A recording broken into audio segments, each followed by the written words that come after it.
And once again, today I want to speak of something about the biblical principle of friendship. I'll use one of the most, can I say the most common verse, or one of the verses I've heard very many people speak about, and I think it would be helpful. It is Proverbs 18, verse 24. It says, "A man who has a friend must himself be friendly, but there is a friend who sticks closer than a brother." All of us know this Psalm in Amos. Amos says that, do two people walk together unless they have agreed?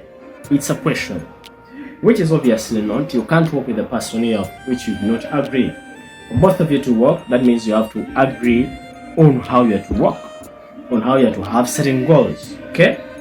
So a man who has a person to work with, that means he has acquitted that person to work with. Now that takes you to the principle of being friendly. You can't have friends unless you're friendly. You can't have people around you unless you let them to be around you. We know so many people are very loners. They keep alone and they don't have that time of being with other people. They feel that just like the impact of association is less effective to them.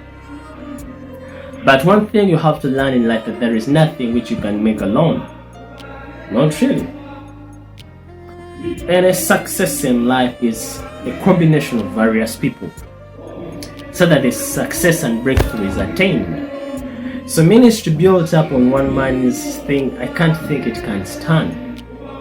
Ministry is a combination of very many heads, of very many gifts, of very many spiritual acquaintances, and they come together and then they bring out a very wonderful, just like, hold of ministry.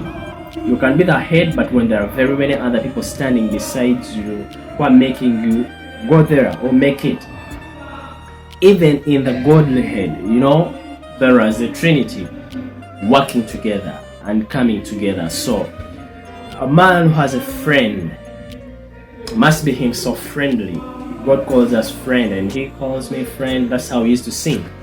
So that means God is friendly, and that's how you're meant to be. And of course, of friendship takes us to the principle of love. You must love a friend. Okay? So, but among the friends, there is a friend who sticks closer than a brother. Some of us can be in families and you realize that in your family, you don't have, should I say, like a relative who's a friend. And you find some of us in families where we come from, our families are best friends. And you may find some of us, the best friends we've had in life, they are out of the family. They're out of the family. Despite, but you find that there are friends who stick closer than how a brother sticks. Because on friends we open up hearts. Friends understand our best, our weaknesses, and our worst and best moments. To some family members, we reach a point and we leave the family, but some friends are always with us in even times which are hard.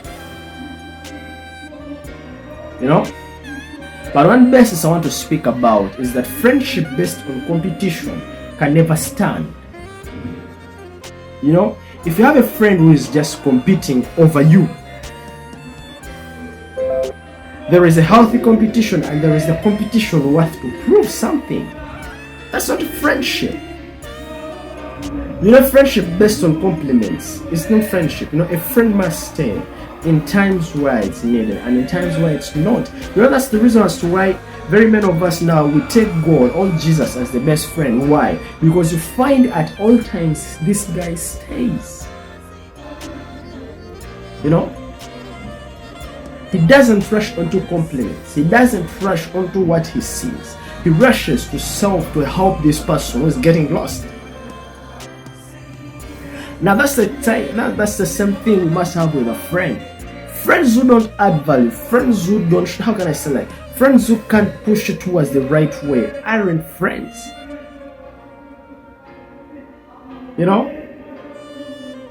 Friends who backstab you.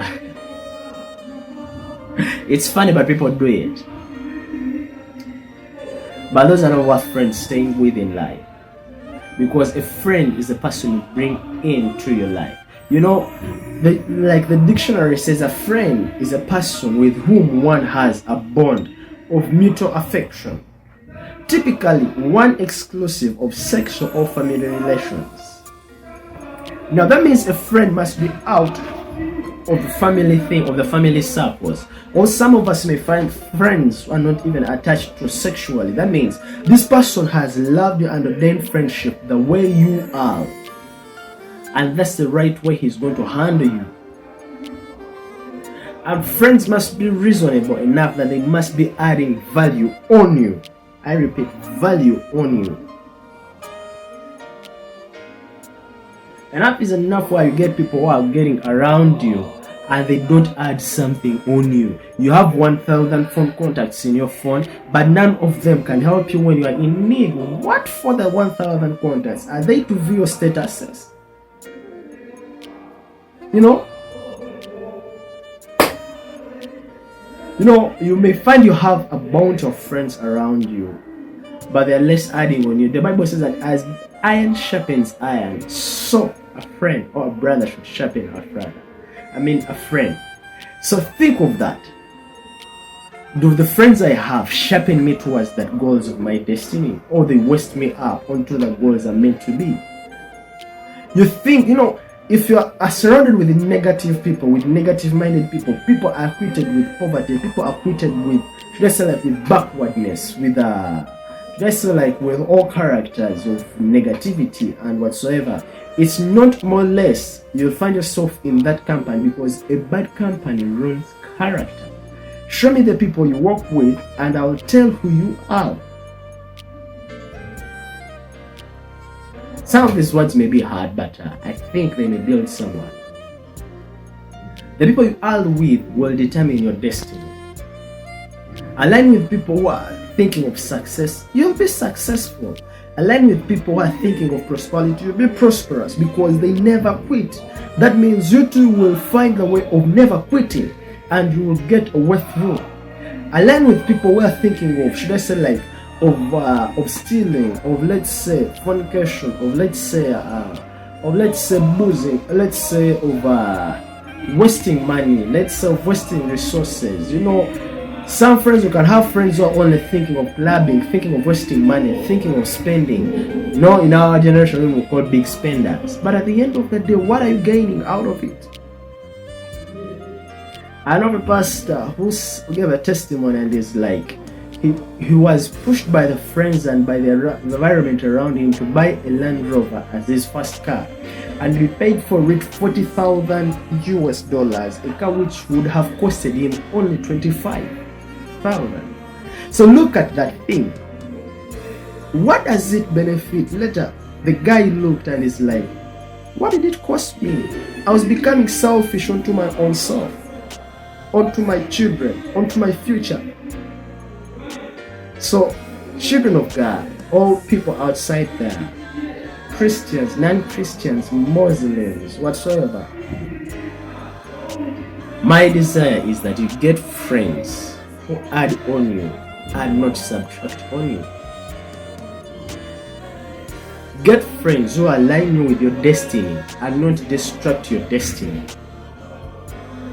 Get friends who will show you the direction of life and not take you to disaster. To Christians, get friends who will take you to the path of righteousness, the path of faith, and not the path of leading you astray. The people you surround yourself with are the people who determine the far heights you are going. Know one thing: when you're alone, you can move fast, as they say. But when you're many, you can move further. And my desire and my passion for you is to move further. It is beautiful and wonderful when all your friends are successful. When you can call each other and you say when you're successful in life, it's beautiful. Rather than being selfish. So get friends in life who are going to stick to you no matter what, and who are going to add on you to sharpen you, to become the better version of you in God, in earth, and even in other attributes of life. Not friends who are going to subtract the best what God has put in you. Be blessed. Love you all.